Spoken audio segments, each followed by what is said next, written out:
মুসা কালিমুল্লাহ কহে তুলে গিয়েছেন আল্লাহ পাককে দেখার আশায়। আল্লাহর একটু সেপাতি জ্যোতিতে মুসা আলাইহিস সালাম বেহুশ হয়ে গিয়েছেন। যখন আবার হুঁশ ফিরে গেল, মুসা নবী বলতেছেন, আয় আমার মালিক আল্লাহ, আপনাকে কি কেউ দেখতে পাবে না? আমি নবী মুসা আপনার সেফাতে নূরের ঝলকে বেহুশ হয়ে গেলাম। আল্লাহ, আপনাকে কি কেউ দিদার করতে পারবে না? আমার আল্লাহ পাক বলেন, ও নবী মুসা, হ্যাঁ হ্যাঁ আমাকে দিদার করতে পারবে। সঙ্গে সঙ্গে মুসা নবী বলেন, তারা কারা দিদার করবে?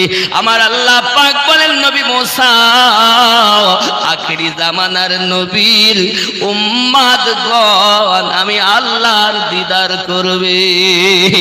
আল্লাহর নবী মুসা লাফ মেরে উঠলেন, হে মালিক আমার, হে আমার রব, আপনার দরবারে আমার প্রার্থনা, আমার দোয়া, আল্লাহ যদি আখিরি জামানার পয়গম্বরের উম্মতেরা আপনার দিদার পায়, কোন সময় দিদার পাবে বলুন? আমার আল্লাহ পাক জানালেন, নবী মুসা আমার নবীর উম্মতেরা যখন নামাজ পড়বে, নামাজ পড়তে পড়তে যখন সাজদাতে যাবে, সাজদাতে আমি আল্লাহকে বলবে, সুবহানা রাব্বিয়াল আলা, আমি আমার বান্দা বান্দিকে দিদার দান করো।